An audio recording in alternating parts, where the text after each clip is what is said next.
Introducción al estudio de la administración. Unidad 1. Presentación.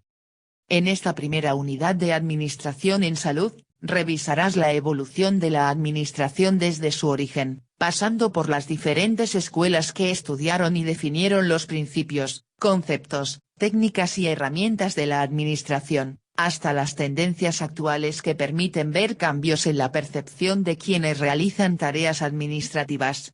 Después, estudiarás las principales funciones del administrador y, finalmente, su responsabilidad ética y social.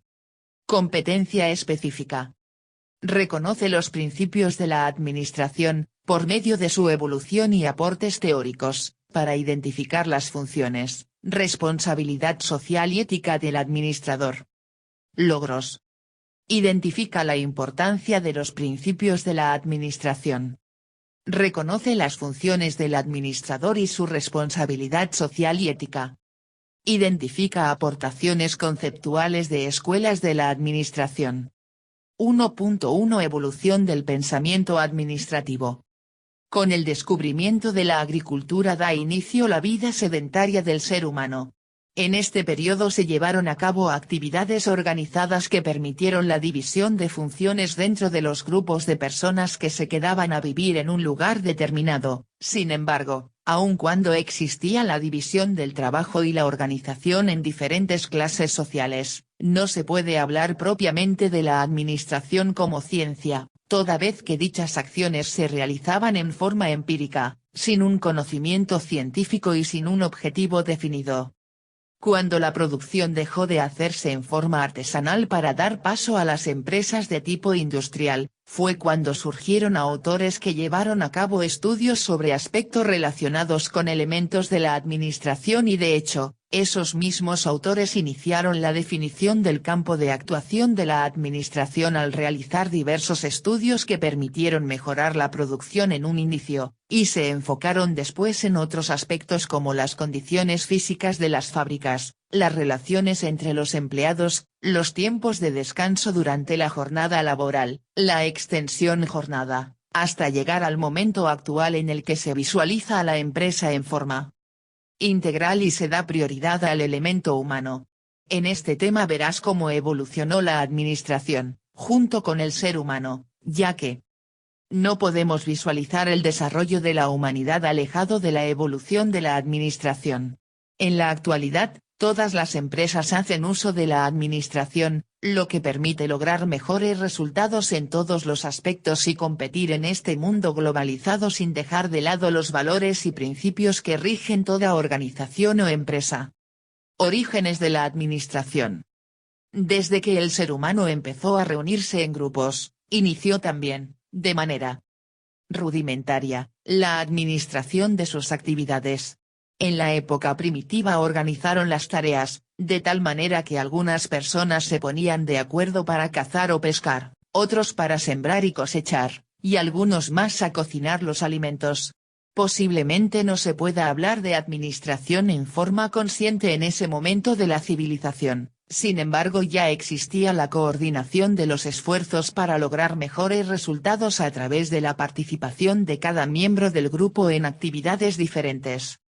Al trabajar en grupo se inició de manera incipiente la administración como una asociación de esfuerzos para lograr un fin determinado que requiere la participación de varias personas.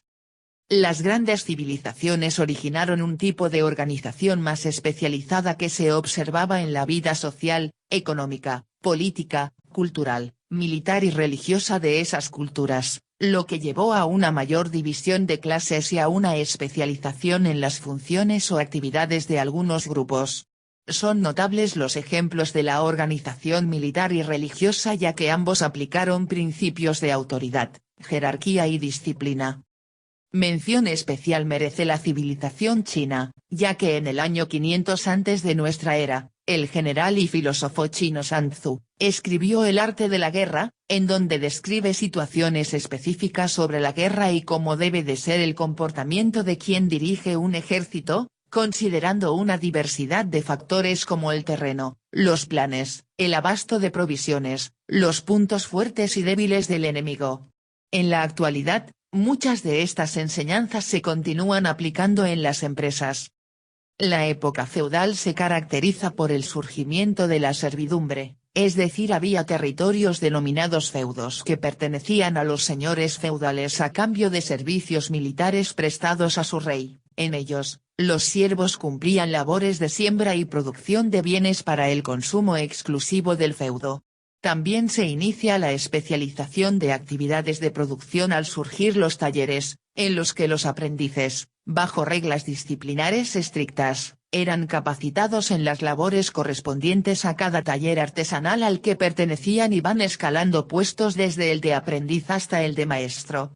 Con la utilización de la máquina de vapor en Inglaterra, desde el año 1700, se dio inicio a la revolución industrial, lo que también propició avances en aspectos administrativos como el surgimiento de las fábricas en las que se logró mayor especialización de actividades o funciones, la fabricación en serie, la aparición de horarios de trabajo con jornadas extenuantes hasta de 14 horas diarias y la jerarquización de actividades.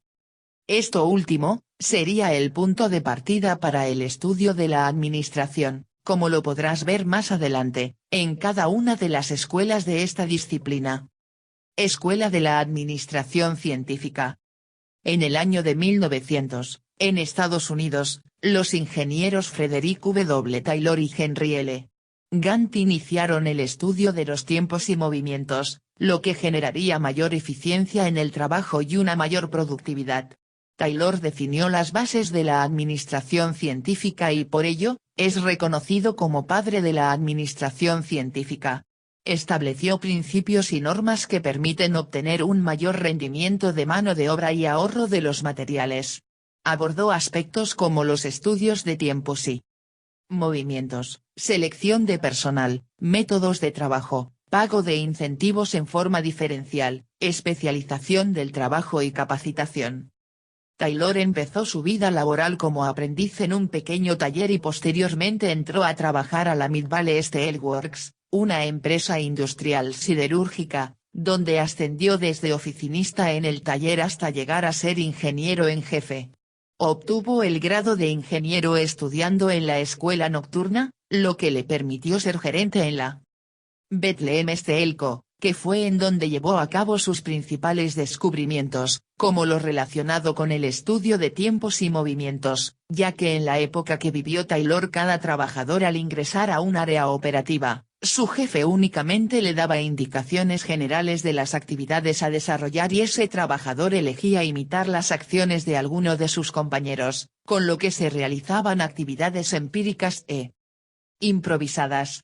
En la actualidad, en las empresas ya existen estudios científicos detallados de los tiempos y movimientos que se requieren para realizar las actividades trascendentes y que pueden afectar la operación de la empresa. Por otro lado, Taylor propuso la selección y entrenamiento científico de los trabajadores, de acuerdo con las tareas que iban a llevar a cabo, mismo que se continúa utilizando hasta nuestros días. En forma adicional a este punto, también propuso preparar al empleado para el trabajo que realizaría, lo que permitiría una mayor productividad en la empresa y un menor desperdicio de recursos.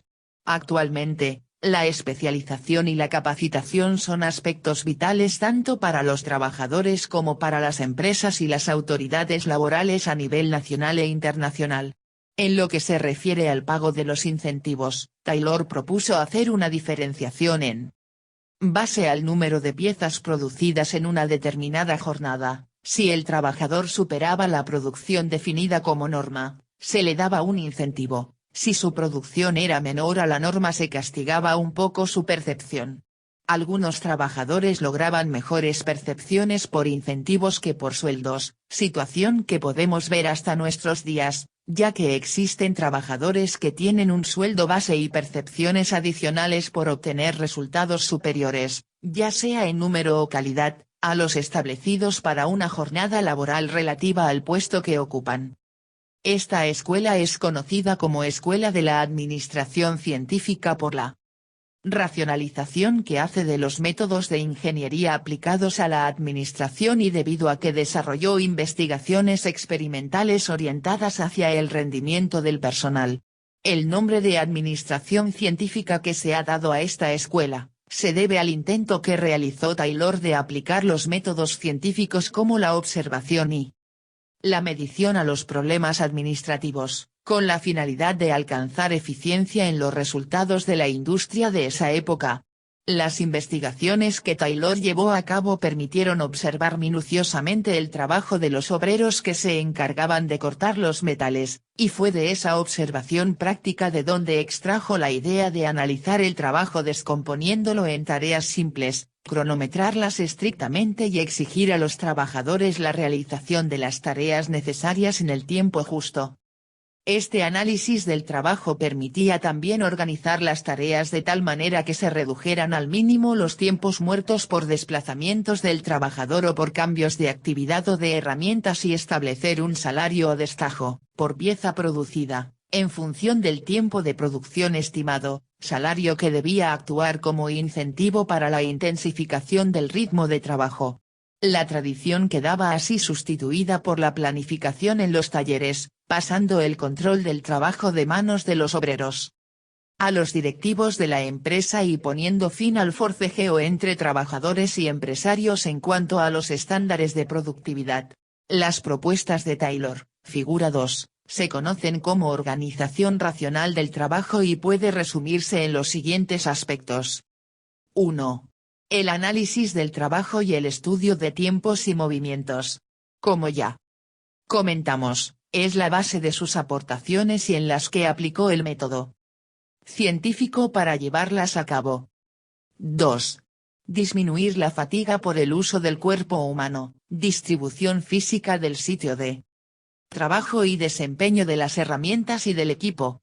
Como resultado del análisis del trabajo, disminuyó los movimientos de las personas en sus actividades y les acercó lo más posible las herramientas, para que el esfuerzo en el trabajo fuera el menor posible y así optimizar actividades y disminuir la fatiga. 3. La división del trabajo y la especialización del obrero, para ejecutar una sola tarea. Su aportación consiste en sustituir el trabajo improvisado de los obreros, por métodos basados en procedimientos, lo que llevó a la división del trabajo y la especialización. 4. El diseño de puestos y tareas para las actividades a efectuar. Para realizarla. Contratación de personal en los puestos vacantes, diseñó, en forma básica, las especificaciones y actividades para cada puesto. 5. Los incentivos salariales y los premios por producción, el pago por destajo. ¿Cómo? Ya lo viste antes, esta es una de sus principales aportaciones. 6.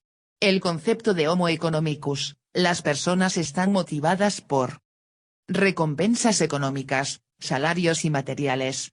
Esta aportación es una de las más criticadas de Taylor, ya que veía al hombre como un ser interesado solo en el aspecto económico, sin visualizar los demás aspectos de su vida personal y social. 7. Las condiciones ambientales del trabajo, proporcionar un ambiente físico adecuado al trabajador y que contribuya a la disminución de la fatiga. Parece contradictorio del punto anterior, sin embargo, el mejoramiento de las condiciones de trabajo estaban más enfocadas a mejorar la productividad en beneficio de la empresa, más que en el bienestar de las personas, aun cuando el objetivo era que se disminuyera la fatiga, el beneficio final era para la empresa. 8. Racionalidad en el trabajo, establecimiento de un sistema de salarios, plan de tarea, bonificación, salario mínimo diario por una producción inferior a la normal y un premio de producción por sobrepasarla, gráfica de Gantt, política de instrucción y entrenamiento, especialización, y responsabilidad industrial. Como ya se comentó anteriormente, esta es una de las principales aportaciones de Taylor a la administración. 9. La estandarización de métodos y procesos de trabajo, maquinaria y equipo. Herramientas e instrumentos de trabajo, materias primas y componentes. Este es Otro de los aspectos importantes de las aportaciones de esta escuela. 10. Supervisión funcional con relación a la división del trabajo. Como resultado de que cada grupo de empleados llevaba a cabo actividades definidas, era más sencillo asignar supervisores capacitados para verificar el cumplimiento adecuado de dichas actividades. Chiavenato, 2014. La principal objeción a esta escuela es la preponderancia que se otorga al éxito económico, en lugar del bienestar físico y mental del trabajador. Su contribución fundamental es la aplicación del método científico a la administración y el surgimiento de esta como una rama específica del conocimiento. Ha recibido muchas críticas por sus aportaciones, como la visión microscópica del hombre, la ausencia de comprobación científica de sus afirmaciones y principios, la limitación del campo de aplicación a la fábrica. Sin embargo, estas críticas no desvirtúan el haber dado el primer paso en el estudio de la administración. Chiavenato, 2014. Por su parte, Henry L. Gantt sostuvo que la producción ineficaz se debía, en gran medida, a la incapacidad gerencial de formular estándares reales. Desarrolló una gráfica conocida como de barras o de Gantt que se utiliza para planear actividad. También estableció un sistema de remuneraciones a base de bonos de productividad, facilitó la selección científica de los trabajadores, la cooperación armónica entre estos y los administradores. Y destacó la necesidad de la capacitación. La gráfica o diagrama de Gantt. Figura 3, es un tipo de gráfico de barras que ilustra un calendario del proyecto. Algunos gráficos de Gantt también muestran la dependencia, es decir, una red que muestra las relaciones entre las actividades. Los diagramas de Gantt se pueden utilizar para mostrar en el calendario el estado de las actividades de cada trabajador. En la década de 1980, la tecnología de la computación alivió la creación y edición de gráficos de Gantt. Estas aplicaciones fueron destinadas principalmente a los directores y programadores de proyectos. A finales de 1990 y principios del 2000, los gráficos Gantt se convirtieron en una característica común de las aplicaciones basadas en Internet. Escuela clásica de la administración. El representante principal de esta escuela es el francés Henri Fayol, quien junto con James de Moone y Linda Lefebvre fueron los primeros autores que consideraron la aplicación de los principios administrativos a toda la actividad humana realizada en grupo. No solo a las empresas. En otras palabras, reconoce el principio de la universalidad, el cual hace referencia a que la administración es imprescindible para el adecuado funcionamiento de cualquier empresa. Entre las aportaciones de esta escuela podemos reconocer que Fayol establece que en la administración de la empresa se llevan a cabo 6 operaciones fundamentales, las que se definen a continuación. 1. Operaciones técnicas, relacionadas con la producción, fabricación o transformación de bienes o servicios. 2. Operaciones comerciales, se refiere a las operaciones de compra, venta y o intercambio de bienes o servicios. 3. Operaciones financieras, está relacionada con la búsqueda y administración de capitales. 4. Operaciones de seguridad, corresponde a la protección y preservación de bienes y de personas de la empresa. 5. Operaciones contables, incluye los inventarios, balance, costos y estadísticas. 6. Operaciones administrativas, relacionada con la integración de las otras 5 funciones por parte de la alta dirección.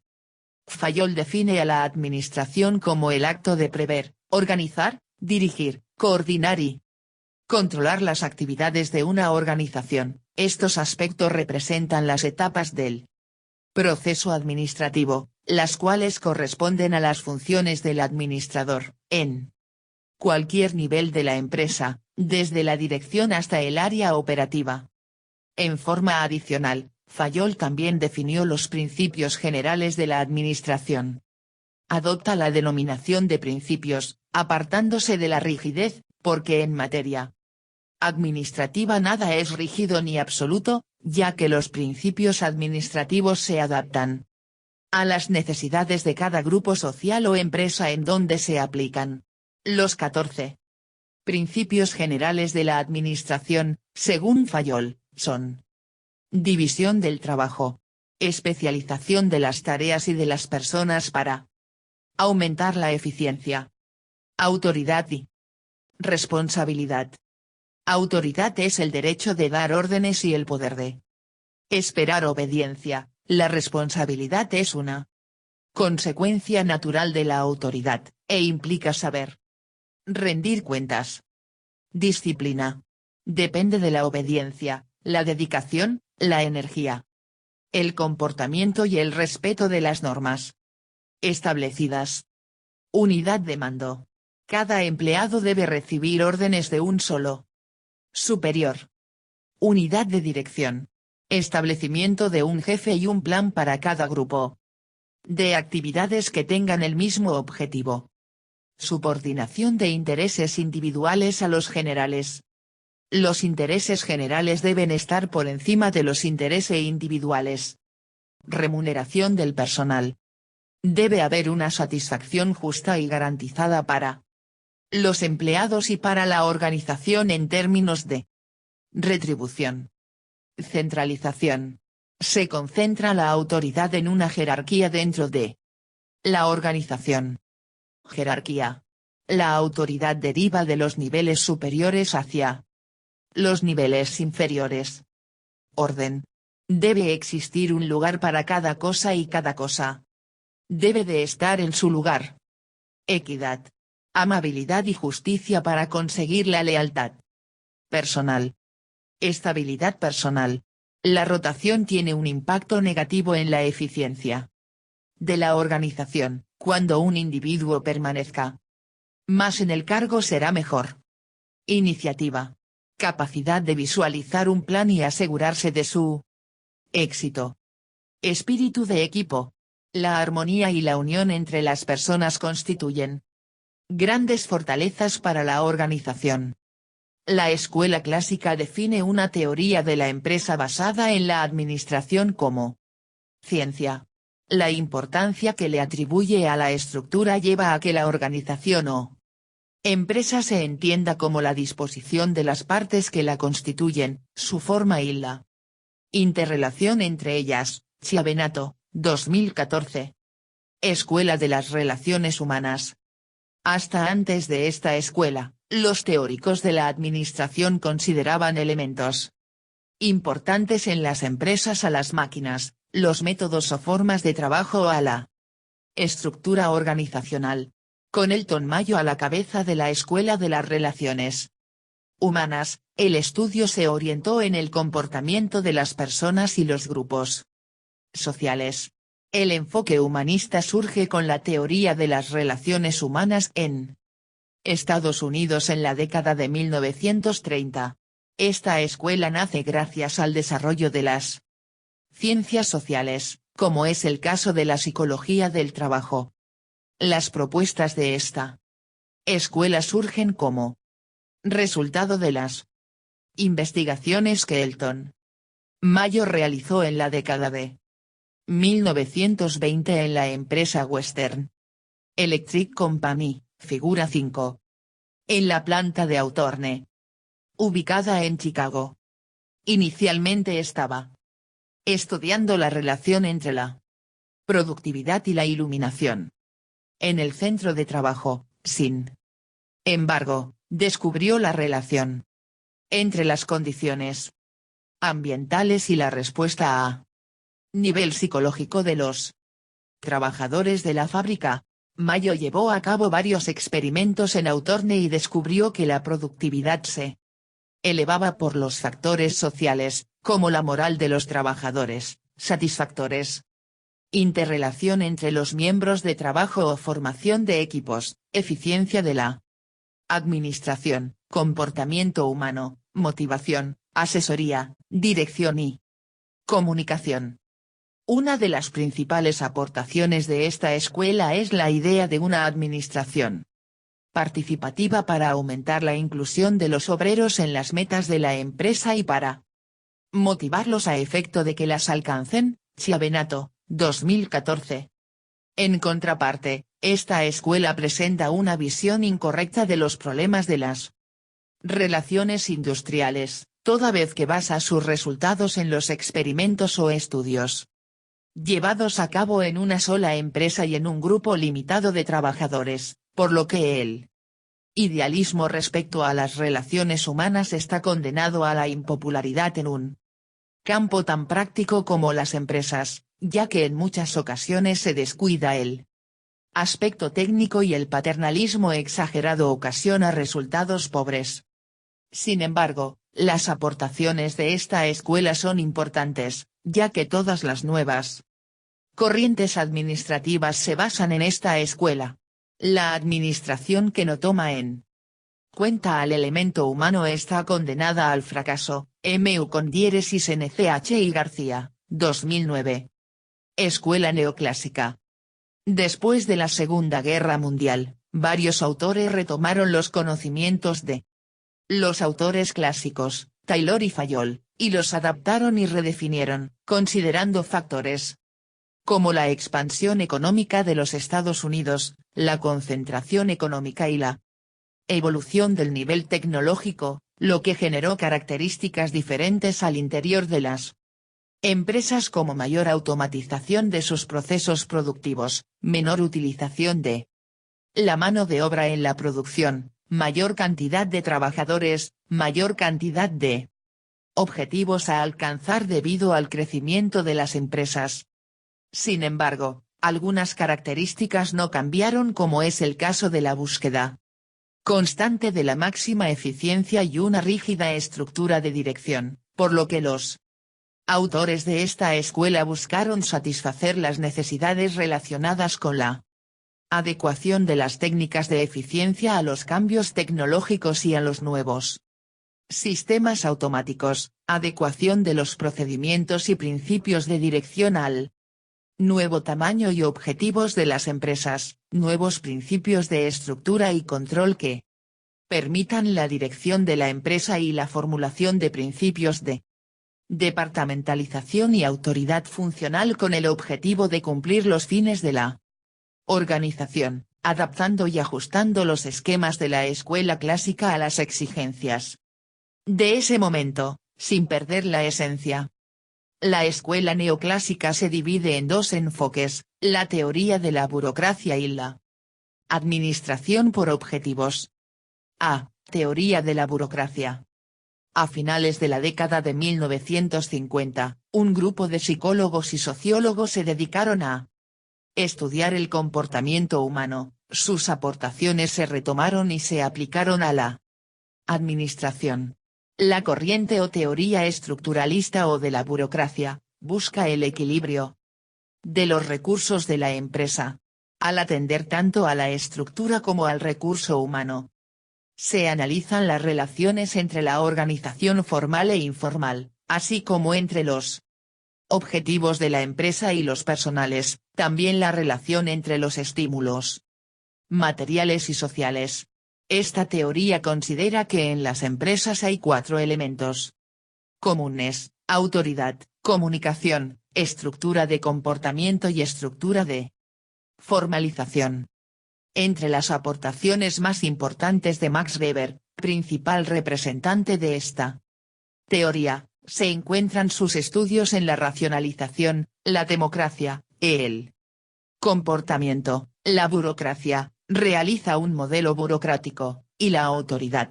De esta última, distingue 3 tipos, la tradicional, la racional legal y la carismática. Revisa la siguiente información sobre los diferentes tipos de autoridad tradicional. Su aceptación está dada porque siempre se ha procedido de esa forma. Los usos y costumbres. Le conceden legitimidad. Los cargos de autoridad pueden darse por herencia carismática. La aceptación de la autoridad proviene de la influencia personal del superior. El jefe o líder es reconocido por sus cualidades personales. La personalidad del líder presenta factores sociales y psicológicos. Racional. Los individuos aceptan la autoridad porque creen racionalmente en la legitimidad de las normas. Se basa en el derecho positivo, en la legalidad. En la práctica, los tres tipos de autoridad son observables con mayor o menor frecuencia. En todas las organizaciones o empresas, en los regímenes más carismáticos que buscan la legalidad y en los que se basan en la legitimidad o en el orden racional, hay importantes elementos tradicionales. En cuanto a la teoría de la burocracia, Weber considera que la autoridad está determinada por los puestos y no por las personas. Transformó el concepto clásico de autoridad en uno de tipo legal, y considera a la burocracia como el único medio para maximizar la eficiencia y el rendimiento de cualquier organización. Entre las ventajas de este modelo se considera que permite la realización del ser humano. Al no dejar que quienes tienen el poder abusen de él, se adoptan métodos de selección de personal más eficientes, mejora la eficiencia al mejorar las actitudes sociológicas de los empleados separan su vida personal de sus actividades en la empresa, se mejora la confiabilidad, toda vez que la empresa se dirige conforme a reglas conocidas y lo más importante, es que existe consistencia en la toma de decisiones, ya que se consideran las circunstancias y se toman las mismas decisiones en igualdad de condiciones. B. Administración por objetivos, APO. Es a partir de la década de 1950 que la teoría de administración por objetivos tomó auge. Respondiendo a las preguntas, ¿por qué? ¿Y, para qué?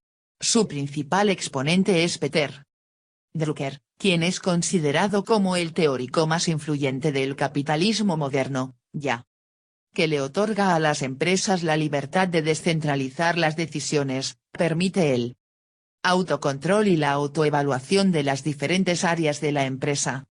La APO tiene comportamiento cíclico, de modo que el resultado de un ciclo permite efectuar correcciones y ajustes en el ciclo siguiente a través de la retroalimentación proporcionada por la evaluación de los resultados. Este ciclo corresponde comúnmente al ejercicio fiscal de la empresa, en general, un año, para facilitar la ejecución y el control.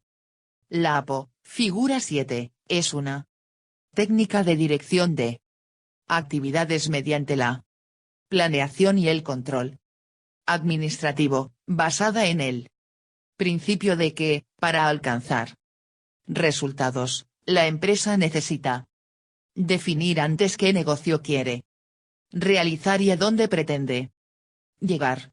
Es un proceso por el cual el gerente general y los gerentes de áreas de una empresa identifican objetivos comunes, definen las áreas de responsabilidad de cada uno en términos de resultados esperados y emplean esos objetivos como guías para la operación de los negocios.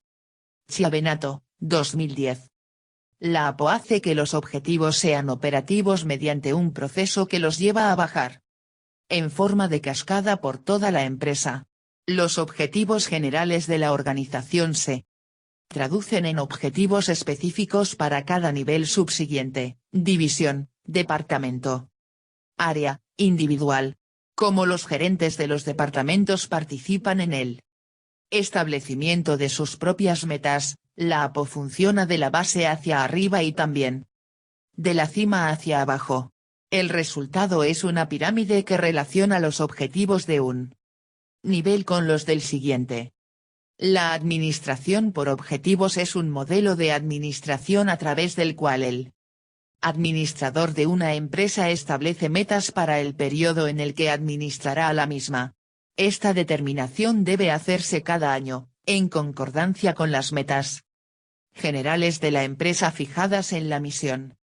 Recuerda que un objetivo debe ser cuantificable, relevante y compatible. Es una declaración escrita ya sea en un enunciado o frase. Es un conjunto de cifras. Son números que orientan el desempeño de los gerentes hacia un resultado medible, importante y compatible con los demás resultados. Teoría general de sistemas. Entre 1950 y 1968, el biólogo alemán Ludwig von Bertalanffy publicó diferentes trabajos, de los que se desprende la teoría general de sistemas. Dicha teoría propone que las propiedades de los sistemas no pueden separar sus elementos, ya que la comprensión de un sistema se da solo cuando se estudian en forma global. La propuesta de Bertalanffy estaba encaminada a generar una teoría interdisciplinaria en la que se pudieran involucrar todas las ciencias, incluida la administración. De esta forma, considera que todas las ciencias están interrelacionadas. Esta forma de analizar el mundo se cambió y el foco de atención no está en las partes indivisibles sino en un todo, en un sistema. Por supuesto que un sistema también es divisible en partes, pero la diferencia con la concepción anterior es que constituye un todo indivisible que si se separa pierde valor. Las partes se interrelacionan pero el enfoque es en el todo. De un pensamiento analítico y desintegrador se pasa a uno sintético e integrador, como podemos ver en la figura 8. Para intentar entender un poco más en qué consiste esta forma de ver el mundo se cita a Peter Senge. El pensamiento sistémico es una disciplina para ver totalidades. Es un marco para ver interrelaciones en vez de cosas, para ver patrones de cambio en vez de instantáneas estáticas.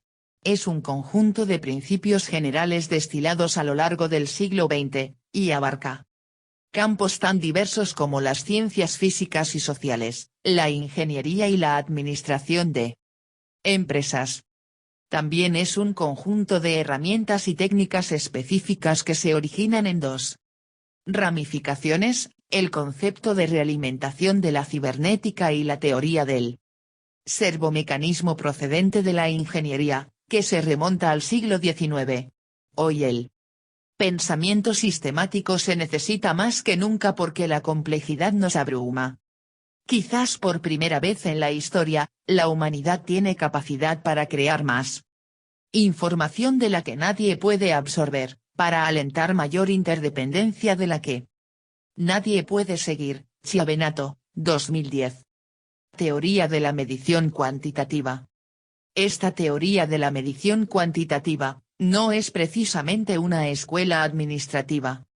Como tal, sin embargo, se utilizó para la toma de decisiones, la elección entre dos o más alternativas, que tendrá consecuencias en el desarrollo de la empresa u organización. Que es uno de los principales objetivos de la administración. Considera que el quehacer de la empresa, en relación con la toma de decisiones, se puede facilitar si, por una parte, se logra medir en aspectos cuantitativos cada uno de los elementos que afectan a la empresa y, por la otra, si se analizan los problemas organizacionales a la luz de ciertos modelos matemáticos como programación lineal, en problemas de asignación de personal, carteras de inversión y la programación dinámica para la planeación de la producción. Teoría de colas para determinar el nivel en que se encuentra la mano de obra. Programación de producción y administración de hospitales. La teoría de medición cuantitativa plantea una forma de pensamiento administrativo que adopta el modelo racional, en donde se puede tener la ilusión de que las cosas suceden en forma lógica y que siempre existe una relación causal para poder explicar ciertos hechos dentro de la empresa, como la estrategia principal para solucionar la problemática. a la que se enfrenta la empresa. Además, considera que la figura del tomador de decisiones o administrador se convierte en un elemento fundamental para que la empresa logre sus objetivos. El gerente es considerado como un individuo cuya función básica es tomar decisiones correctamente, lo que asegura el éxito de la empresa. En esta teoría de la medición cuantitativa se apoya de la teoría de las decisiones y matemática. A. Teoría de las decisiones. La teoría de las decisiones puede definirse como el análisis lógico y cuantitativo de los factores que afectan los resultados de una decisión en un mundo incierto. Surge cuando existen varios cursos de acción que pueden analizarse y compararse tanto sus ventajas como sus desventajas, antes de tomar una decisión. La toma de decisiones es un proceso durante el cual una persona debe elegir entre dos o más alternativas. Este proceso es una de las mayores responsabilidades de los administradores y en las empresas, corresponde a un grupo de colaboradores que están dentro del mismo proyecto, como podemos ver en la figura 9. Las decisiones son el motor de las empresas y de la adecuada selección de alternativas, de ellas depende, en gran parte, el éxito de cualquier empresa. Los administradores consideran, en ocasiones, a la toma de decisiones como su trabajo principal porque constantemente tienen que decidirlo. ¿Qué debe hacerse? ¿Quién ha de hacerlo? ¿Cuándo y dónde? Y en ocasiones, hasta ¿cómo se hará? Sin embargo, la toma de decisiones solo es un paso de la planeación. La toma de decisiones se constituye como elemento principal dentro de la empresa, llegando a condicionarla para que cualquier tipo de actividad que se desarrolle dentro de ella tenga como fin facilitar las resoluciones pertinentes. La toma de decisiones dentro de la empresa se puede llevar a cabo considerando dos tipos de mundos. El mundo racional, objetivo, en donde se puede tener la ilusión de que las cosas suceden en forma lógica y que siempre existe una relación causal para poderse explicar ciertos hechos dentro de la empresa.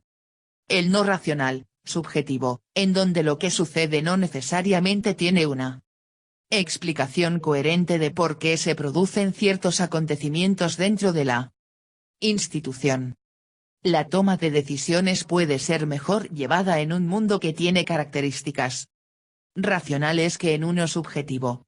En el mundo racional, la información y su análisis juegan un papel primordial para predecir las cosas que pueden suceder dentro de la empresa, apoyándose en modelos matemáticos que le asignen un cierto sentido y se conviertan en una herramienta que representa la forma en que se comporta la realidad a la que se está enfrentando la empresa para resolver una serie de problemas.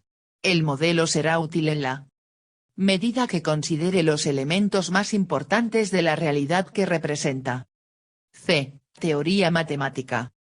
La teoría matemática en la administración es más conocida por sus aportes desde la investigación de operaciones, y/o, que aplican métodos científicos, técnicas y procedimientos matemáticos y estadísticos para observar las áreas o funciones problemáticas, analizar las estrategias propuestas por los ejecutivos y determinar la solución conveniente, basándose en los límites y reglamentos establecidos, costos, tiempo, espacio, entre otros. La I/O se introdujo de manera formal en la empresa para desarrollar algoritmos comunes, como los inventarios, las asignaciones o producciones, lo que lleva a concluir que sus objetivos son proporcionar una base sustentada científicamente para solucionar problemas que involucra cada una de las funciones organizacionales y formular una solución, sin márgenes de error, que convengan al buen desarrollo de un área específica, favoreciendo a toda la empresa. Las bases en las que se sustenta esta teoría son: la empresa es una unidad económica. La administración, a través de las decisiones, tiene que seguir una serie de Procesos lógicos, como los que afirma la escuela de las decisiones.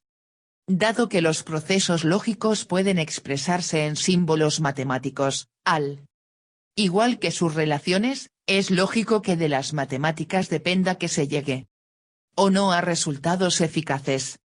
Esta teoría está relacionada con la escuela de decisiones.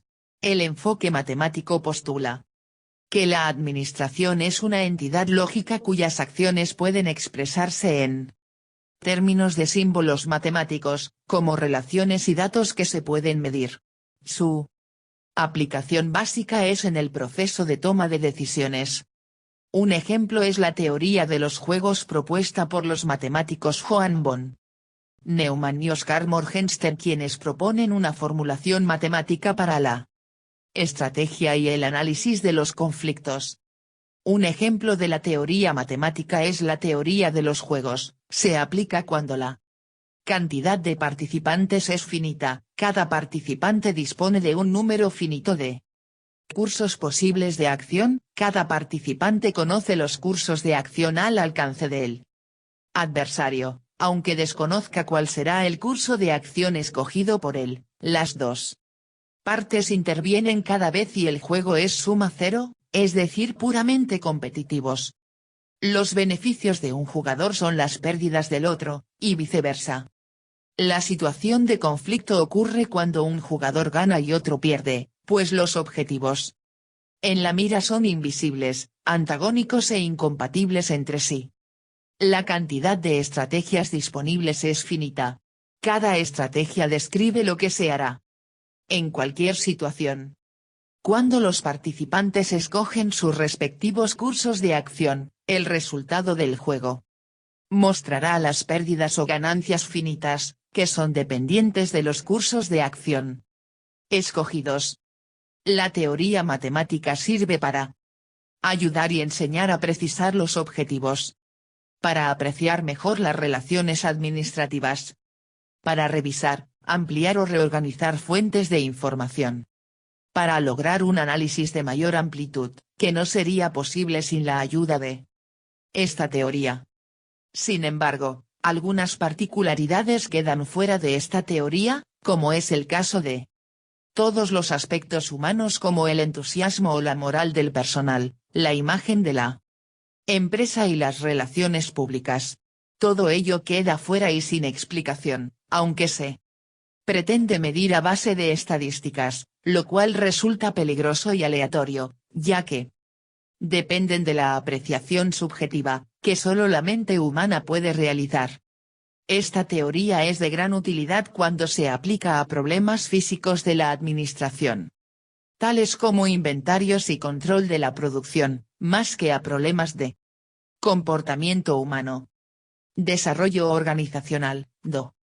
Se trata de una escuela que se caracteriza por una serie de postulados y estrategias que se enfocan en la aplicación de las ciencias del comportamiento dentro de la administración y que hoy, más que nunca, son aplicables al entorno de la globalización. En la década de 1970 surge el desarrollo organizacional como respuesta a las características de continuo cambio de las empresas. Sus principales creadores son Warren Bennis y Richard Beckard. El desarrollo organizacional se basa en los siguientes supuestos. Cada época crea la forma de organización más acorde con sus características y necesidades.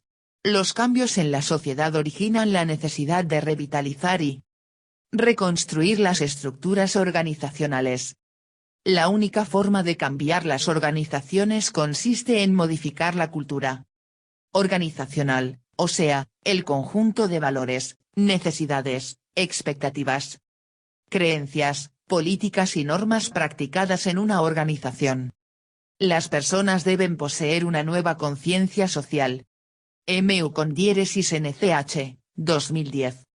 El movimiento del desarrollo organizacional surge a partir de 1962, no como el trabajo de un autor, sino como una serie de ideas de autores o pensadores respecto al hombre y su relación con la empresa, el medio ambiente y sus potencialidades, sin desligarlas del logro de objetivos y la eficiencia de la empresa.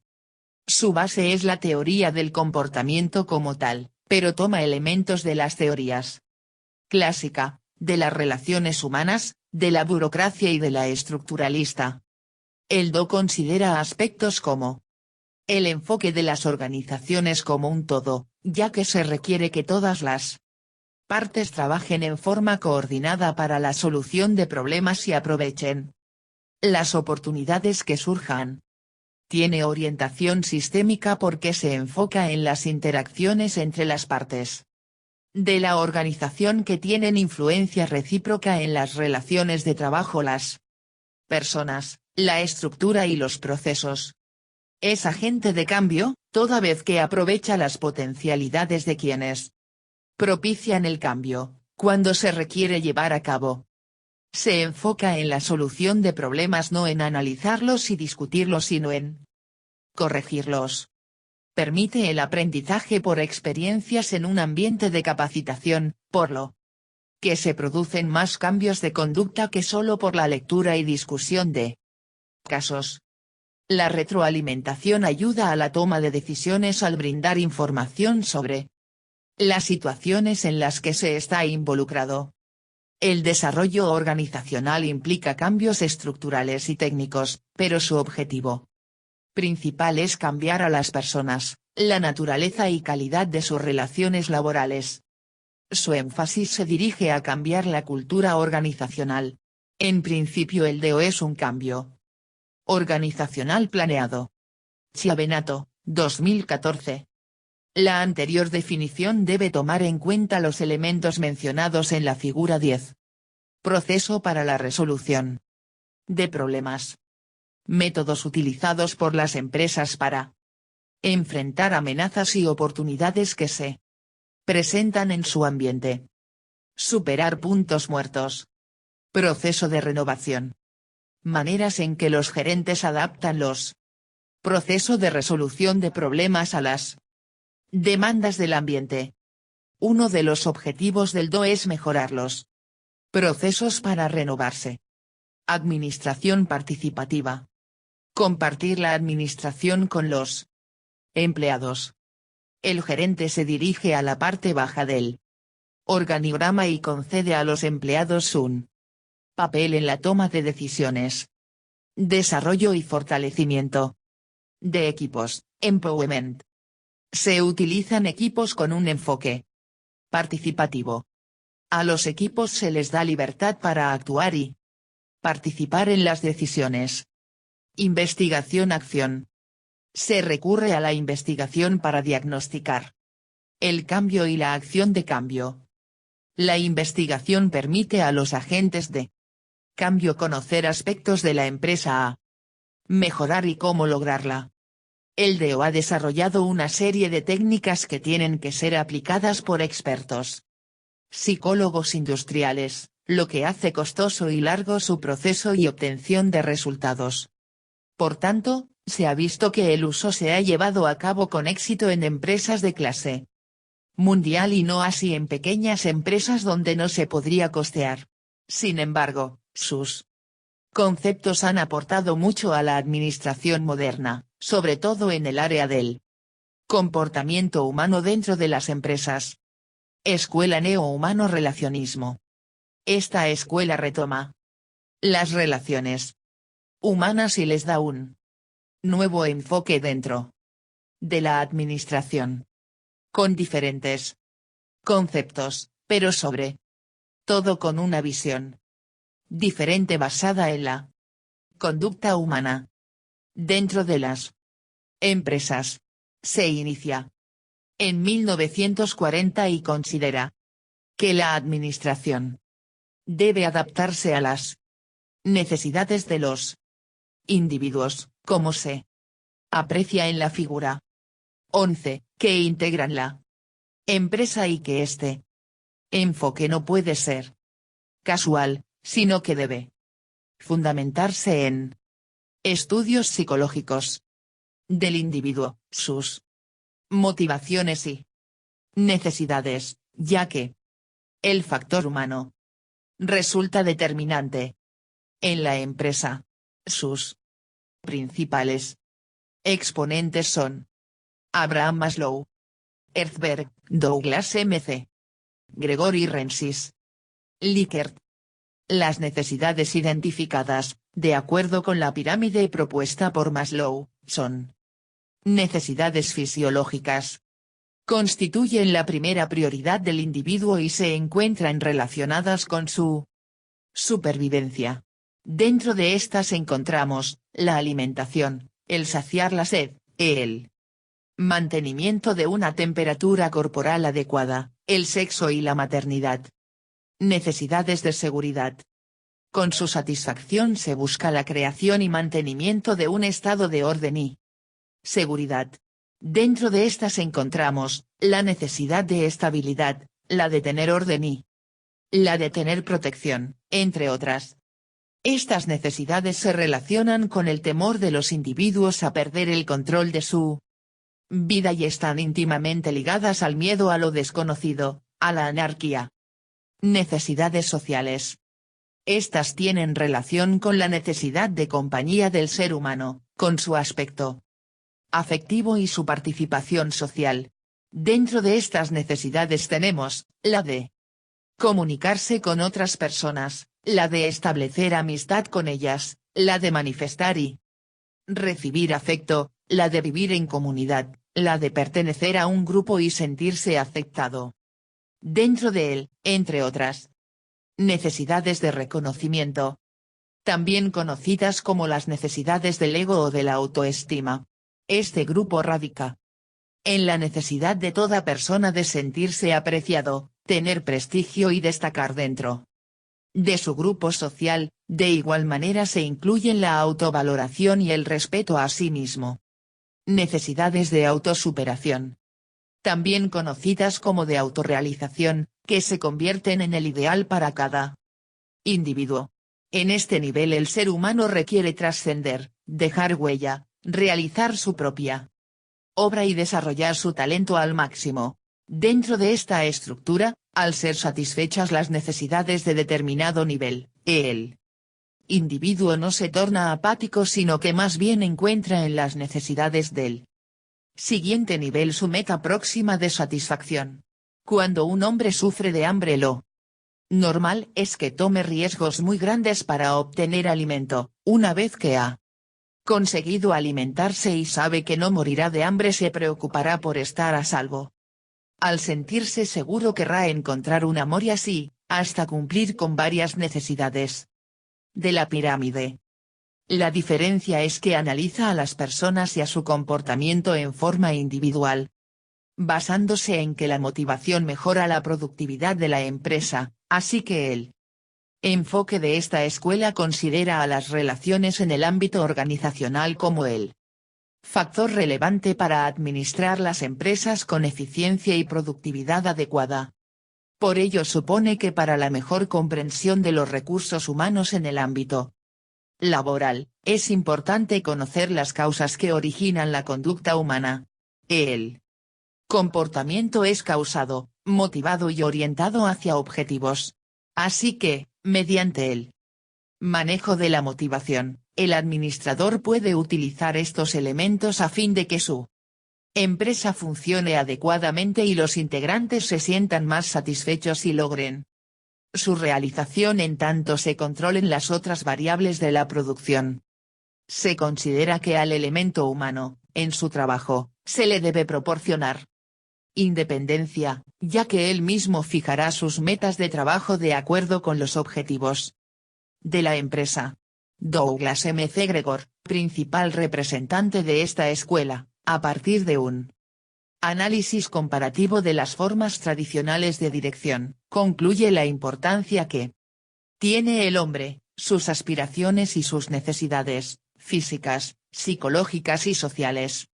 Dentro de la empresa, interpreta estas necesidades y las correlaciona con las organizaciones a través de la participación activa del trabajador en la fijación de los objetivos concretos de la empresa. M.U. con diéresis NCH y García, 2009. Asimismo, la teoría neo-humano relacionismo, se apoya de la teoría X y teoría de Los dos factores de Erzberg. A. Teoría X y Douglas Gregor es el autor de las conocidas teorías X y, además, es uno de los autores más influyentes en gestión de recursos humanos. En su obra El lado humano de las organizaciones, 1960, describe dos formas de pensamiento en los directivos a las que denominó teoría X y teoría Y. Son dos teorías contrapuestas de dirección. En la primera, los directivos consideran que los trabajadores solo actúan bajo amenazas, y en la segunda, los directivos se basan en el principio de que la gente quiere y necesita trabajar. Como se puede apreciar en la tabla 2. La teoría X está basada en el antiguo modelo de amenazas y la presunción de mediocridad de las masas. Se asume que las personas tienen tendencia natural al ocio y que el trabajo es una forma de castigo, lo cual presenta dos necesidades urgentes para la empresa: la supervisión y la motivación. La teoría X y la teoría Y. Cuadro comparativo. Teoría X.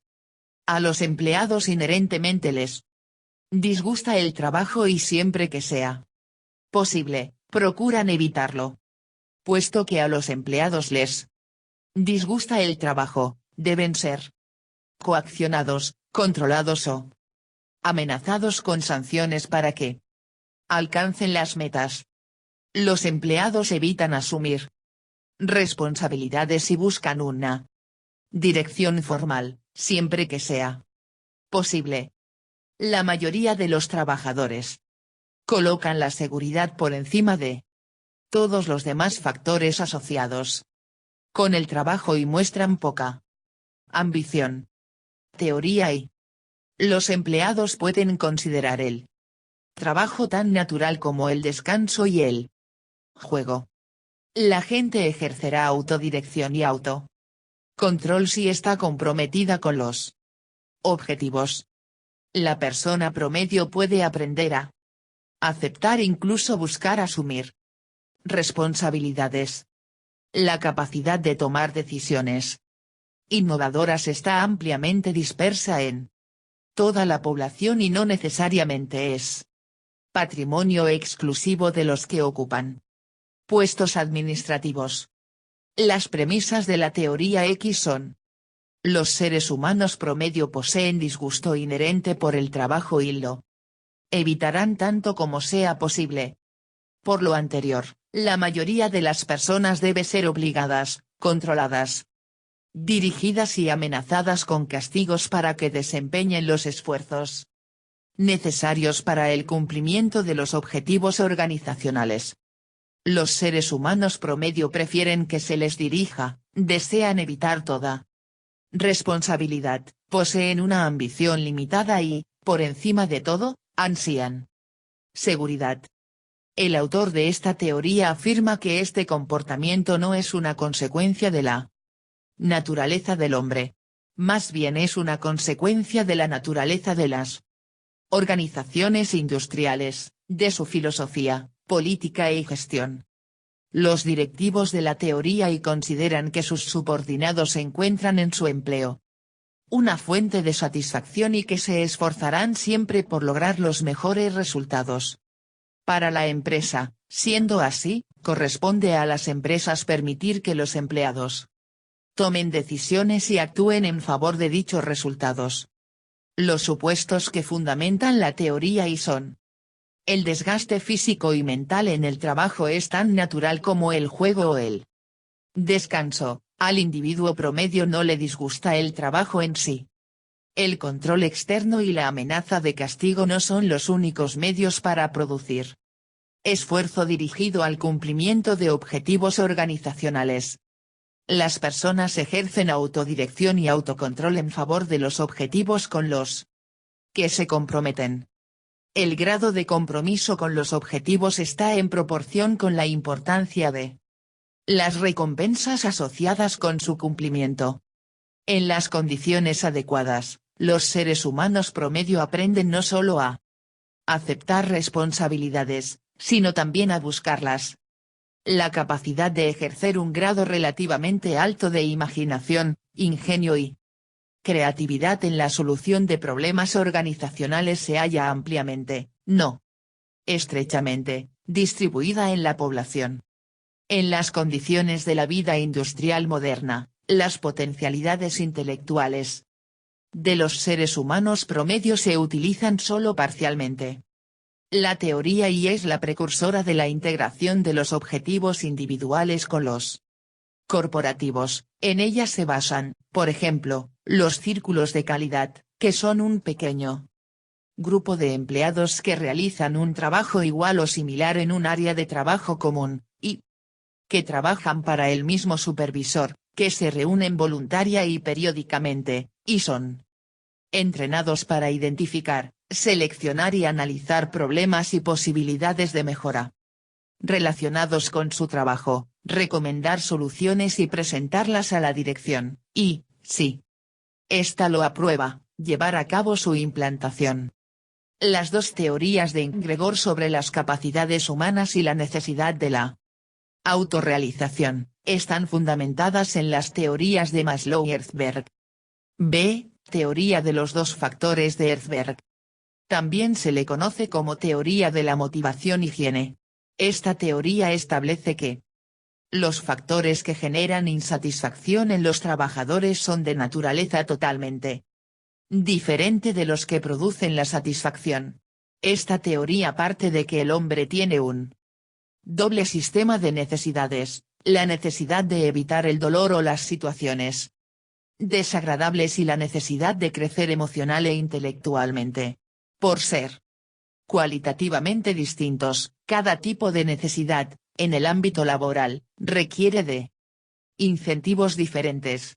Por eso se puede hablar de dos tipos de factores que intervienen en la motivación en el trabajo. Herzberg formuló la teoría de los dos factores para explicar mejor el comportamiento de las personas en el trabajo y plantea la existencia de dos factores que orientan su comportamiento. La insatisfacción es principalmente el resultado de los factores de higiene. Si estos factores faltan o son inadecuados, causan insatisfacción, pero su presencia tiene muy poco efecto en la satisfacción a largo plazo.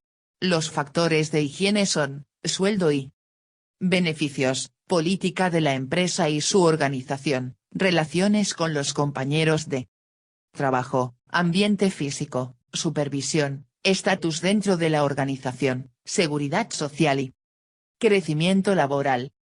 El hecho de que los individuos obtengan satisfacción, es principalmente el resultado de los factores de motivación. Estos factores ayudan a aumentar la satisfacción del individuo, pero tienen poco efecto sobre la insatisfacción. Los factores de la satisfacción son, logros y reconocimiento, independencia laboral y responsabilidad. Tendencias actuales. Desde la década de los 80, surgieron varias tendencias en la administración que han sido adoptadas por las empresas, en beneficio de sus clientes, los procesos, la calidad, el uso de los valores.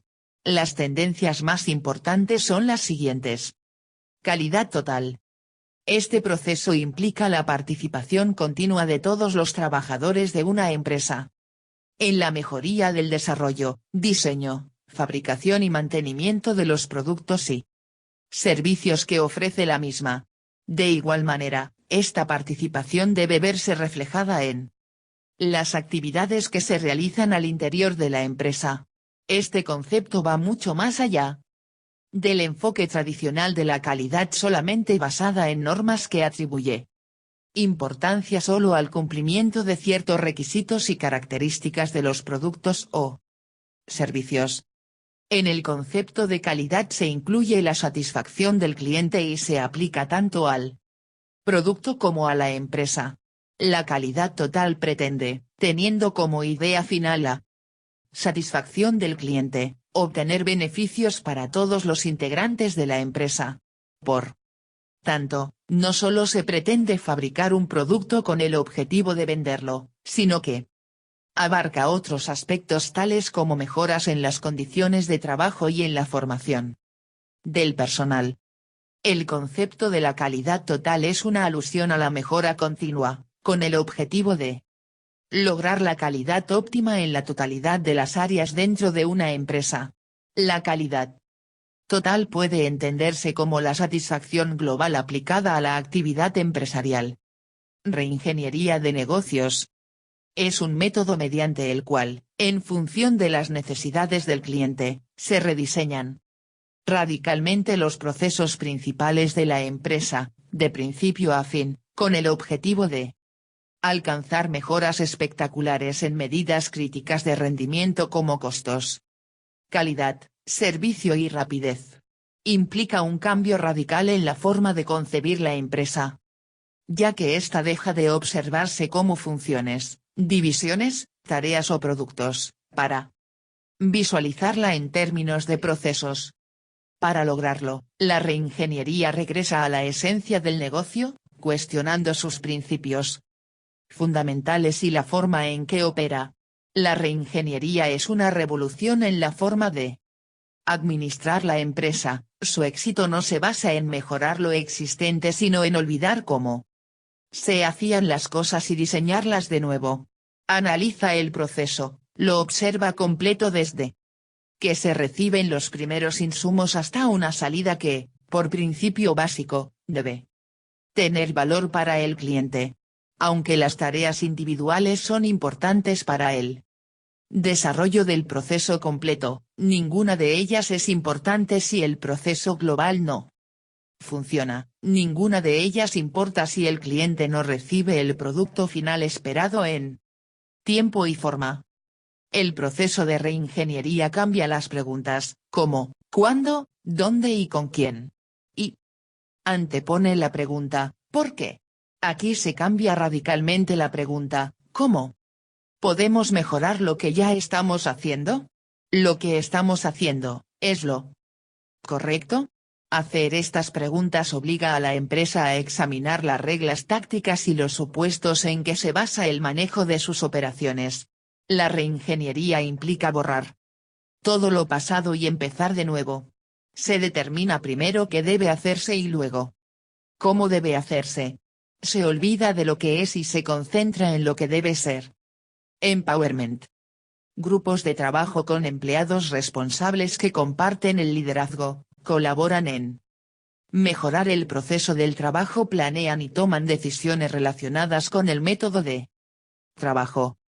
Los equipos de trabajo se caracterizan porque se comparte el liderazgo y las tareas administrativas. Los integrantes pueden evaluar y mejorar la calidad del desempeño y el proceso de información. El equipo proporciona ideas para la estrategia de negocios, son comprometidos, flexibles y creativos, coordinan e intercambian con otros equipos y organizaciones, mejora relaciones con los demás, honestidad y la confianza, tienen una actitud positiva y son entusiastas.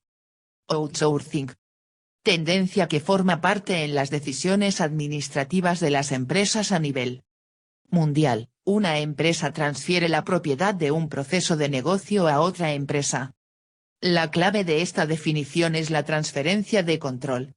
Es una estrategia de administración por la que una empresa delega la ejecución de ciertas actividades a empresas especializadas. Contratar y delegar a largo plazo uno o más procesos no críticos para una empresa, a un proveedor especializado para tener una mayor efectividad que permita orientar los esfuerzos de una empresa a las necesidades neurálgicas para cumplir una misión. Por ejemplo, una empresa puede delegar su proceso de limpieza, no es un proceso crítico y es a largo plazo, a otra empresa especializada en esas actividades. Así, puede concentrar sus recursos en el cumplimiento de sus operaciones principales. Benchmarking. Forma de determinar qué tan bien se desempeña una empresa, o una unidad de esta, comparado a otras empresas, o unidades. Ubica el desempeño de la empresa en un contexto amplio y permite determinar las mejores prácticas. Es un proceso continuo y sistemático de evaluar los productos, servicios o procesos de empresas representativas. de las mejores prácticas para efectos de mejora organizacional. En un proceso sistemático y estructurado, ya que existe una metodología a seguir para ejecutarlo y mide y compara la manera de actuar con las prácticas de las mejores empresas de nuestro sector o de otros sectores. La medición constituye la esencia del benchmarking.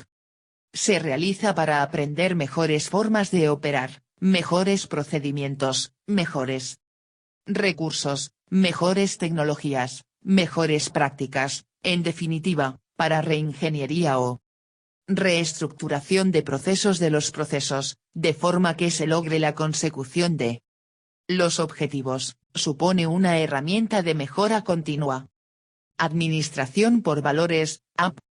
Se orienta a definir compromisos conductuales compartidos, valores, que empresa y colaborador establecen para encaminar sus esfuerzos y lograr resultados efectivos. Esos compromisos se rigen por un conjunto de principios normativos que regularán un comportamiento orientado a satisfacer el lado humano de todos los personajes que interactúan alrededor de la empresa, accionistas o dueños, empleados, clientes, proveedores, distribuidores y comunidad en general.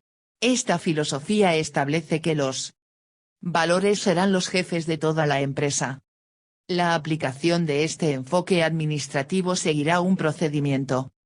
Aclarar la misión y los valores con base a la misión establecida. En esta fase, es importante la interrelación de los empleados para expresar libremente sus ideas, que facilitarán la definición de los valores que se habrán de cumplir. Esta fase tiene el objetivo principal de integrar los aspectos estratégicos que desea la empresa, con la percepción y compromiso de los empleados para lograr eficientemente su cumplimiento. Comunicar la misión y los valores para que todos los integrantes de la empresa sepan cuál será la razón de ser de sus esfuerzos en los próximos años y qué tipo de actitudes deberán tomar para su cumplimiento. Es fundamental considerar la aplicación de una comunicación efectiva, en un buen ambiente organizacional. Además de sistemas motivacionales para que todos sean empáticos y pongan diariamente en práctica los valores definidos. Alinear las prácticas diarias con la misión y valores establecidos, desde el momento en que se ponga en práctica y se comience a dar seguimiento de la participación de todos los integrantes de la empresa en su cumplimiento.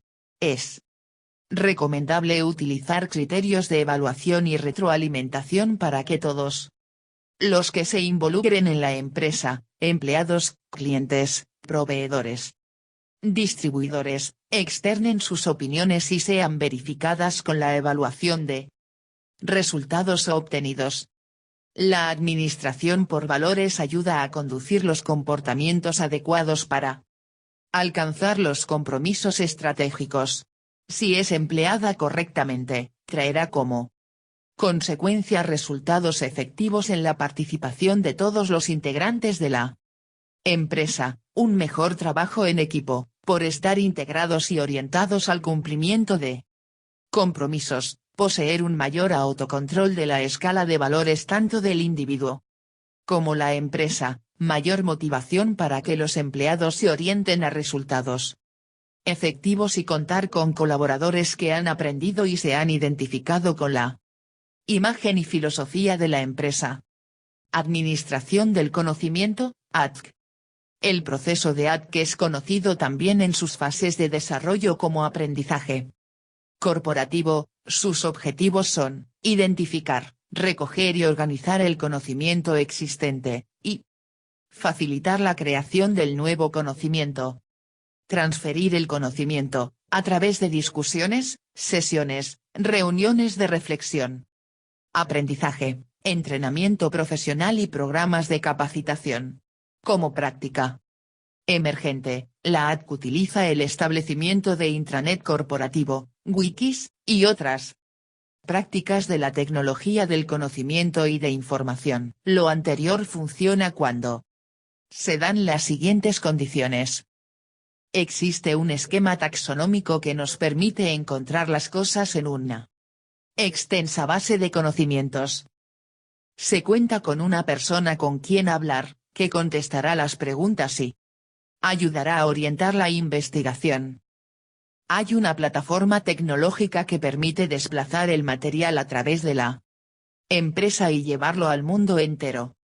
El mayor valor de las empresas del siglo XXI ya no viene de activos físicos como edificios, terrenos o maquinaria, ahora es el conocimiento sistematizado acerca de sus procesos, servicios y productos, lo que se va convirtiendo en el activo más importante. Administración del cambio. Un proceso de cambio ocurre de forma muy eficiente, si todos están comprometidos con él. Para que las personas se comprometan, deben ser parte importante del proceso, ya que el cambio ocurre a través de las personas. Y para que se considere a las personas parte del proceso de cambio, es necesario conocer sus valores, creencias y comportamientos. Existen tres fases principales que todo proceso de transformación debe recorrer y cumplir. Cuestionamiento, retar el estatus, fijar metas, y diseñar. Cambio, aclarar y reforzar. Aquí es donde se hace el verdadero trabajo del cambio. Se crean estructuras, se desarrollan nuevos sistemas y se fomentan nuevas actitudes y formas de trabajar. Consolidación, institucionalizar y evaluar. Se hace permanente el cambio, hay que asegurarse que no se piense que es un programa del mes, sino algo perdurable en la empresa. Administración virtual. Puede ser una combinación de empresas independientes que aportan sus capacidades distintivas, siendo el uso de la tecnología un elemento clave en esa organización, o considerar la virtualidad como un atributo estratégico de toda empresa. En la perspectiva de estructura, la empresa virtual se considera un tipo de cooperación entre organizaciones, empresas, grupos o individuos, es una red entre organizaciones o individuos.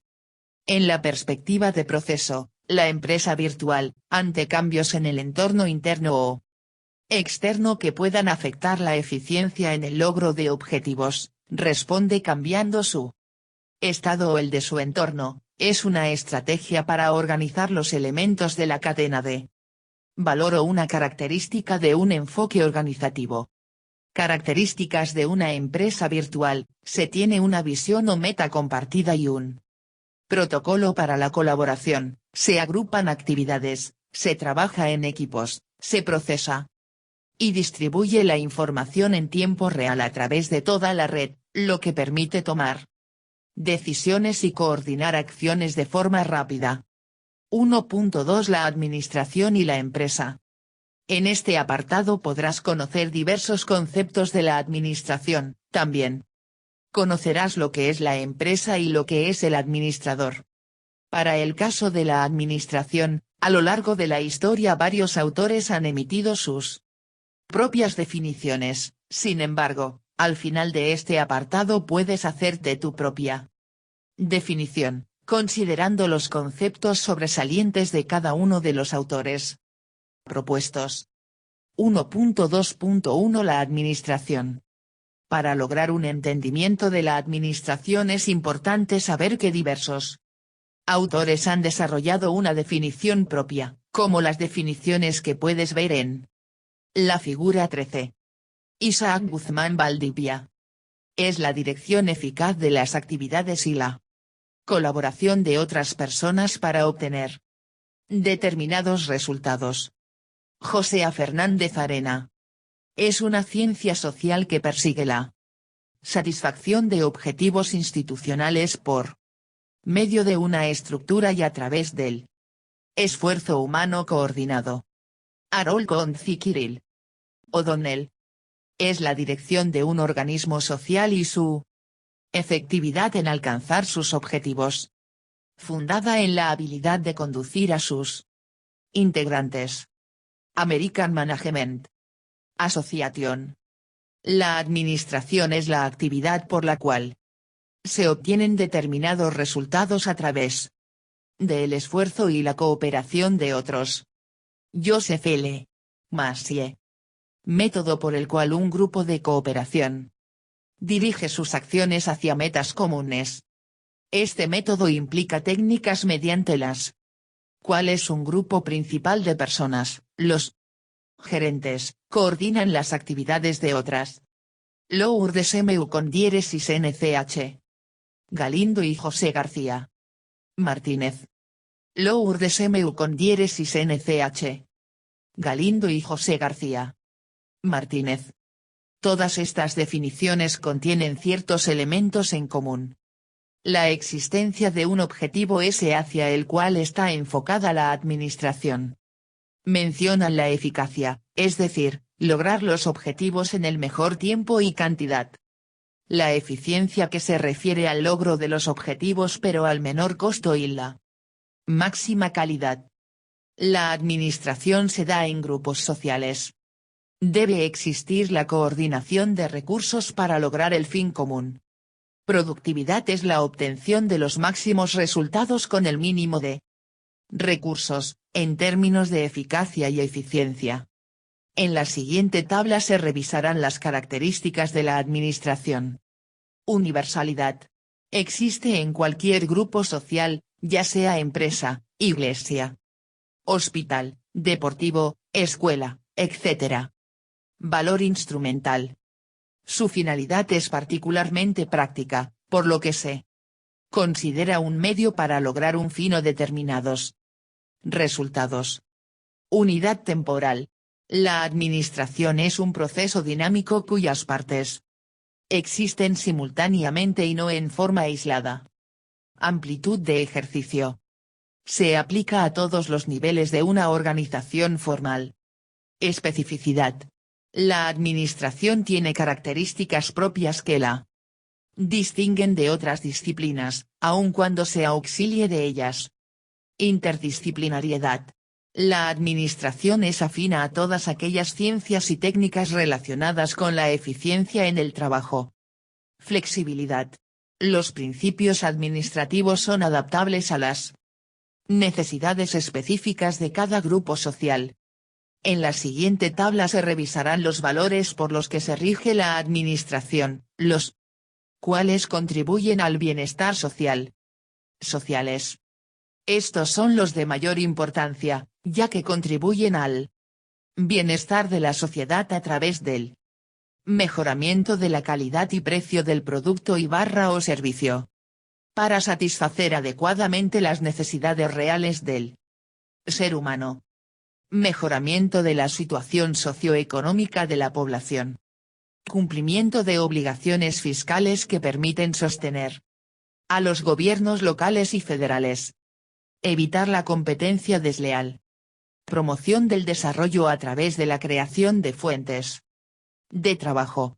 Incrementar y preservar las riquezas naturales y culturales de la sociedad. Organizacionales. Aquellos que tienden a mejorar la organización de los recursos con que cuenta el grupo social. Impulsar la innovación, investigación y desarrollo tecnológicos. Optimizar la coordinación de recursos. Maximizar la eficiencia en métodos, sistemas y procedimientos. Conciliar intereses entre los diferentes miembros del grupo social. Económicos. Son los que se orientan a la obtención de beneficios económicos, generar riqueza. Máxima obtención de utilidades. Manejo adecuado de recursos financieros. Desarrollo económico del grupo social. Promover la inversión. La administración, de carácter eminentemente social, se rige por una serie de valores que le proporcionan no solo una validez moral ante el mundo, sino también información ética, que debe orientar la conducta del administrador en la sociedad. La observancia de estos valores influye directamente en el incremento de la eficiencia en cualquier grupo social. M.U. con diéresis NCH y García, 2009. 1.2.2 La empresa. En la figura 14 se observa a los integrantes de una empresa. Una empresa es una unidad social coordinada deliberadamente, compuesta de dos o más personas, que funciona más o menos de manera continua para alcanzar una o varias metas comunes. Robbins, 2009. De acuerdo con esta definición, las empresas de manufactura y las de servicios son organizaciones como las escuelas, hospitales, iglesias, unidades militares, tiendas, departamentos de policía y las dependencias de los gobiernos federal, estatal y local.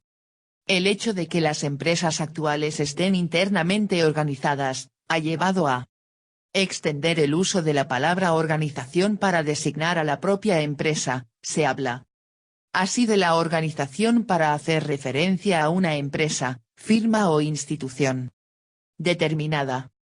La empresa es un grupo social en el que, a través de la administración del capital y el trabajo, se producen bienes o servicios tendientes a la satisfacción de las necesidades de la comunidad. M.U. con diéresis NCH y García, 2009. Las personas que supervisan las actividades de los demás y que son responsables de conseguir las metas de esas organizaciones son los administradores, llamados así especialmente en las organizaciones no lucrativas, a los que también se les conoce como gerentes o directores. Las empresas se clasifican de acuerdo a distintos criterios: actividad o giro, origen del capital, magnitud de la empresa, régimen jurídico. 1.2.3 El administrador. Las personas que supervisan las actividades de los demás y que son responsables de conseguir las metas de esas empresas son los administradores, representados en la figura 15, a los que también se les conoce como gerentes o directores. En la actualidad, la mayoría de los especialistas consideran que las funciones de un administrador son 4, planear, organizar, dirigir y controlar. Dado que la finalidad de las empresas es alcanzar metas, alguien tiene que definirlas y señalar los medios para lograrlas. A continuación, en la tabla 5, se revisarán a detalle las funciones del administrador. Planear. La función de planeación abarca la definición de las metas de la organización, el establecimiento de la estrategia general para alcanzarlas y la preparación de una jerarquía completa de planes para integrar y coordinar las actividades. Organizar. Los administradores también son responsables de diseñar la estructura de la organización, la función que se llama organizar, y que comprende determinar qué tareas hay que hacer, quién va a hacerlas, cómo se agrupan, quién reporta a quién y dónde se toman las decisiones. Dirigir. En toda organización hay personas, dirigirlas y coordinarlas es trabajo del administrador en la función de dirigir. Cuando los administradores motivan a los empleados, rigen las actividades de los demás, eligen los mejores canales de comunicación o resuelven conflictos entre los miembros, se ocupan de dirigir. Controlar. La última función que cumplen los administradores es la de controlar. Para que las cosas marchen como deben, la administración debe supervisar el desempeño de la organización. El desempeño real debe compararse con las metas fijadas con antelación. Si hay desviaciones significativas, es tarea del administrador el hacer que la organización regrese al camino correcto. Este acto de supervisar, comparar y, eventualmente, corregir es lo que se entiende por la función de controlar. A finales de la década de 1960, Henry Mintzberg emprendió un estudio con 5 ejecutivos para determinar qué hacían en su trabajo. A partir de estas observaciones, Mintzberg concluyó que los administradores cumplen con papeles muy relacionados entre sí, los cuales son conductas propias de su puesto. Estos papeles se agrupan, por su interés principal, En las relaciones personales, la transferencia de información o la toma de decisiones, las cuales se desarrollan en las tablas 6, 7 y 8, respectivamente. Tabla 6. Relaciones personales del administrador. Rol, cabeza visible. Descripción, cabeza simbólica, obligado a llevar a cabo una serie de deberes rutinarios de orden legal o social. Actividades identificables: recibir las visitas, firmar documentos legales. Rol, líder. Descripción: encargado de motivar y activar a los empleados, responsable de asignar personal y capacitarlo, y obligaciones afines. Actividades identificables: ejecutar prácticamente todas las actividades relacionadas con los empleados. Rol, enlace. Descripción: mantener la red que se ha creado de contactos externos e informantes que le hacen favores y le proporcionan información. Actividades identificables: acusar recibo de correspondencia, ejecutar el trabajo externo del Consejo de Administración, llevar a cabo otras actividades que implican a personas del exterior. Tabla 7. Transferencia de información. Rol, monitor. Descripción: buscar y recibir una gran variedad de información especial, actual, para desarrollar el entendimiento de la organización y el medio ambiente de trabajo. Actividades identificables: leer publicaciones periódicas e informes. Mantener contactos personales. Rol, difusor. Descripción: recibir la información de otros empleados y transmitirla a los miembros de la organización. Actividades identificables: sostener juntas informativas, hacer llamadas telefónicas para transmitir información. Rol, vocero.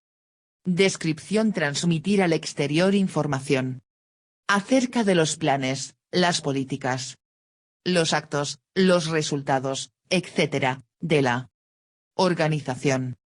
Actividades identificables: llevar a cabo juntas de Consejo de Administración.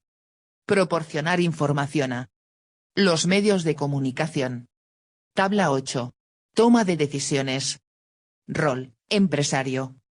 Descripción: estudiar la organización y su contexto en busca de oportunidades, y emprender proyectos de mejoras para producir cambios.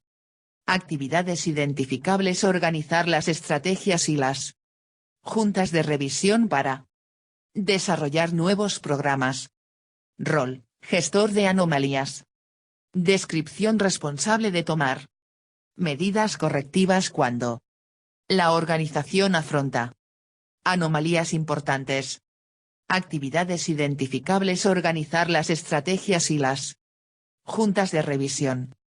Rol, asignador de recursos. Descripción: responsable de asignar todo tipo de recursos. Decidir y autorizar todas las decisiones importantes. Actividades identificables: desempeñar cualquier actividad que implique presupuestar y programar el trabajo de los empleados. Rol, negociador. Descripción: encargado de representar a la organización en las negociaciones importantes. Actividades identificables: participar en las negociaciones contractuales con el sindicato o con los proveedores. 1.2.4 Habilidades del administrador.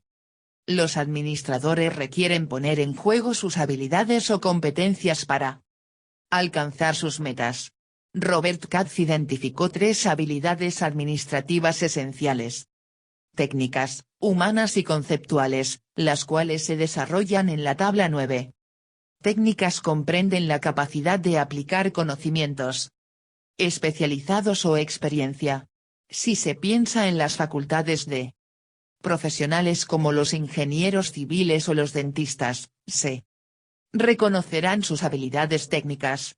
A través de una educación formal intensa, adquirieron los conocimientos especiales y la práctica de su campo. Desde luego, los profesionales no tienen el monopolio de las habilidades técnicas ni todas estas han de aprenderse en escuelas o programas de capacitación formal. Todos los trabajos requieren experiencia especializada y muchas personas adquieren sus destrezas técnicas en su puesto. Humanas la capacidad de trabajar con las personas, de entenderlas y motivarlas tanto en lo individual como en grupo concierne a las habilidades humanas. Muchas personas son diestras en los aspectos técnicos, pero incompetentes en el trato con los demás. No saben escuchar, son incapaces de entender las necesidades de los otros o tienen dificultades para manejar los conflictos conceptuales. Los administradores deben poseer la habilidad de analizar y diagnosticar situaciones complicadas. Estas tareas requieren habilidades conceptuales. Por ejemplo, para tomar decisiones, los administradores deben detectar los problemas, encontrar las alternativas que los corrijan, evaluarlas y elegir la mejor. Los administradores pueden tener capacidades técnicas y de trato personal y, sin embargo, pueden fracasar por una incapacidad para procesar e interpretar racionalmente la información. 1.2.5 La responsabilidad social y ética del administrador. Fred Lutyens y sus colaboradores estudiaron el tema de lo que hacen los administradores. Desde un punto de vista un tanto distinto, los administradores que ascienden más rápidamente en una empresa realizan las mismas actividades y con el mismo énfasis que los administradores que hacen el mejor trabajo. Podría pensarse que los administradores que son más eficaces en su trabajo también son los que ascienden más deprisa, pero aparentemente no es así como ocurre.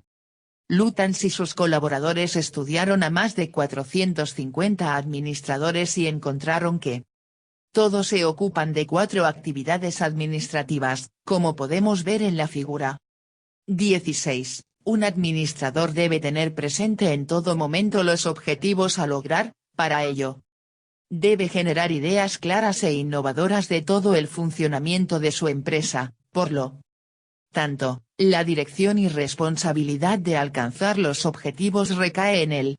Es por ello que, de acuerdo a la planeación, dirección y control que él mismo pueda establecer, depende el desarrollo satisfactorio de la empresa. No obstante, un administrador tiene varias funciones y debe estar pendiente de que su delegación es eficaz y que el personal al que le asignó una determinada actividad, lo realizará bajo los valores y principios establecidos.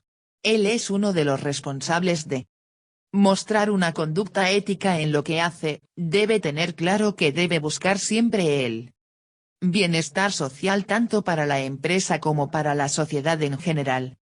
1.2.6. Áreas funcionales de la empresa. Las áreas funcionales de la empresa son también conocidas como áreas de responsabilidad, departamentos o divisiones y están en relación directa con las funciones básicas que realiza la empresa a fin de lograr sus objetivos. Dichas áreas comprenden actividades, funciones y labores homogéneas. La importancia de esta radica en que por medio de las mismas se alcanzan los objetivos y metas de la empresa, ya que cada departamento debe de trabajar de una manera sincronizada y unificada a fin de salvaguardar los intereses de la empresa, tanto monetarios como humanos. Las principales áreas funcionales en las que se puede organizar una empresa, se revisarán en la tabla 10. Operaciones o producción. Formula y desarrolla los métodos más adecuados para la elaboración de productos, al suministrar y coordinar, mano de obra, equipo, instalaciones, materiales y herramientas requeridas. Mercadotecnia. Su finalidad es la de reunir los factores y hechos que influyen en el mercado, para crear lo que el consumidor quiere, desea y necesita. distribuyéndolo en forma tal que esté a su disposición.